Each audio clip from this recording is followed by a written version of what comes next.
Enjoyment को तोड़ने वाली, लज्जतों को तोड़ने और खत्म करने वाली मौत को तुम कसरत से याद किया करो, कसरत से याद किया। और वो कौन सी चीज थी और कौन सा एहसास था कि इमामत के लिए मुसल्ले पर खड़े हो गए अल्लाह के नबी, और हजरत बिलाल ने इकामत भी कह दी, लोगों ने सब बंदी भी कर ली, लेकिन अचानक मुसल्ले से आप हटते हैं, अपने हुजरे में जाते हैं, कोई चीज निकालते हैं, अपने हुजरे से बाहर निकलकर गरीब और मिस्कीनों को ढूंढते हैं और सोने की वो डली, गोल्ड की का वो पीस, वो टुकड़ा गरीबों और मिस्कीनों में तकसीम करके फिर आते हैं और फिर मुसल्ले इमामत पर खड़े होते हैं और फिर अल्लाह अकबर कहकर नमाज शुरू करते हैं और नमाज पढ़ाते हैं। सहाबा किराम ने सवाल किया, अल्लाह के नबी, इकामत हो चुकी थी, नमाज के लिए आप खड़े हो चुके थे, अचानक मुसल्ले से चले गए, हुजरे में गए, निकले, कहीं और गए, कहां गए? बताया कि मैं ख्याल आया, नमाज पढ़ाने से पहले ही ख्याल आया कि सोने का एक टुकड़ा, सोने की एक डली मेरे घर में मेरे तकिए के नीचे रह गई है, मैंने सोचा कि इसको गरीबों और मिस्कीनों में खर्च कर दूं। कहा, अल्लाह के नबी, ये काम तो आप नमाज के बाद भी कर सकते थे। कहा कि मुझे डर लगा, मुझे एहसास हुआ इस बात का, कहीं ऐसा ना हो कि उस सोने की डली को खर्च करने से पहले, गरीबों और मिस्कीनों में देने से पहले कहीं मेरा इंतकाल ना हो जाए, कहीं मौत मुझे अपने चंगुल में न ले ले, अपनी आगोश में न ले ले, तो कल कयामत के दिन मैं अपने रब के सामने इस हाल में नहीं जाना चाहता था कि मेरा रब पूछे और मुझे ये कहना पड़े कि हाँ, सोने का एक टुकड़ा मैं अपने घर में छोड़ के आया।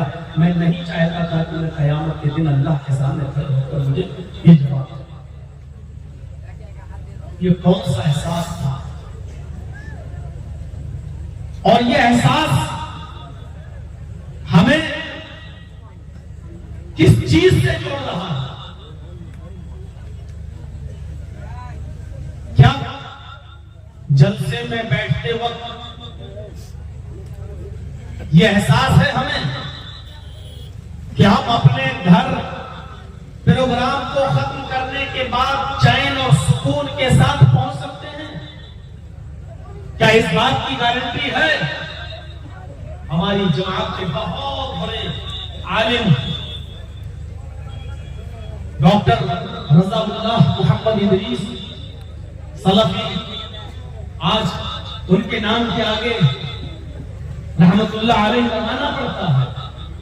जब बॉम्बे के दीन रहमत कॉन्फ्रेंस में खिताब कर रहे थे और उनको मौजू मिला था क़ज़ा और क़द्र, और क़ज़ा और क़द्र के ऊपर जब उनकी तकरीर खत्म हुई, स्टेज पर बैठे, सीने में दर्द हुआ, उनको फौरन लेकर वहां से बॉम्बे के हॉस्पिटल तक पहुंचाया गया, लेकिन हॉस्पिटल जाने से पहले ही उनका इंतकाल हो जाता है और उनकी बॉडी को बाय प्लेन बॉम्बे से बनारस लाया जाता है।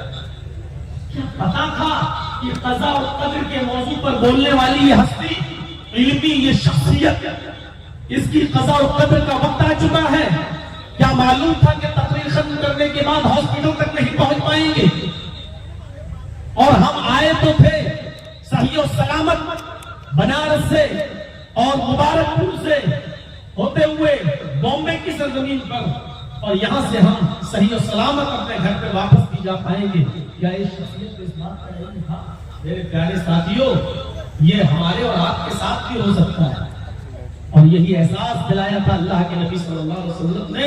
नमाज नहीं पढ़ाई, पहले सोने का वो टुकड़ा गरीबों में खर्च कर दिया और कहा कि मुझे इस बात का डर था कि कहीं सोने को गरीबों में तकसीम कर करने से पहले कहीं मेरा इंतकाल ना हो जाए और कल कयामत के दिन अल्लाह मुझसे इसके बारे में सवाल और जवाब ना कर ले, मैं कल क्या मुझे दिखाऊंगा अल्लाह रब्बुल आलमीन को। ये एहसास मैं कहां लेके जाऊं? और रूह जब निकलती है तो सबसे पहले पैरों के तलवे के नीचे से शुरू होती है। मेरे वालिद मोहतरम की तबीयत खराब चल रही थी और अभी भी थोड़ी खराब ही है, लेकिन हॉस्पिटल से भी बाहर है, छुट्टी मिल गई। मैंने जब उनको मेडिकल कॉलेज के अंदर लखनऊ में जब उनका इलाज करा रहा था, रोजाना मैंने देखा मेडिकल कॉलेज के अंदर लोग मर रहे थे। आज मरा, कोई 1 घंटे के अंदर मरा, कोई आया और 3 घंटे के अंदर। मेरे वालिद जिस बेड पर थे उसके दाएं मौत, उसके बाएं मौत, और मौत का मंजर जो मैंने अपनी आंखों से देखा, सबसे पहले ये पैर का हिस्सा बेजान हो जाता है। रूह जब निकलती है तो सबसे पहले पैरों के तलवे से यहां से निकलना शुरू होती है और पिंडली तक आती है, और तब तक जब पिंडलियों से मिल जाती है, फिर वहां से रूह निकलती है तो एड़ी तक आती है। हम और आप सब इस रास्ते से गुजरेंगे, कोई महफूज नहीं है।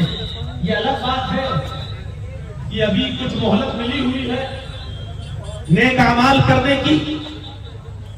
पिंडली से जब रूह निकलती है तो घुटने तक आती है, और घुटने से जब रूह निकलती है तो रान तक आती है, रान से रूह निकलती है तो कमर तक आती है। ये हिस्सा बिल्कुल बेकार हो जाता है नीचे का, और कमर से जब रूह निकलती है तो धीरे धीरे चढ़ते हुए सीने तक और फिर हलक तक आती है, और उसके बाद आंख, नाक और कान के रास्ते से ये रूह बाहर निकलती है। और जब ये रूह निकलती है तो जिस शख्स की रूह निकलती है वो उस रूह को निकलते हुए अपनी आंखों से देखता है। मलकुल मौत जब रूह को निकालता है तो मरने वाले की आंखें फटी की फटी रह जाती हैं। वो उस रूह को निकलते हुए देखता है, अपने पास वो उन फरिश्तों को भी देख लेता है कि मेरी रूह निकलने के बाद रहमत का फरिश्ता मेरी रूह को ले जाएगा या आजाद का फरिश्ता मेरी रूह को ले जाएगा। वो ये सब अपने नजरों से और अपनी आंखों से देख लेता है। आंखें जब फटती है, रूह निकलते हुए हलक तक पहुंचती है, कुरान करीम उसी चीज का नक्शा खींचते हुए कहता है, फलौला इज़ा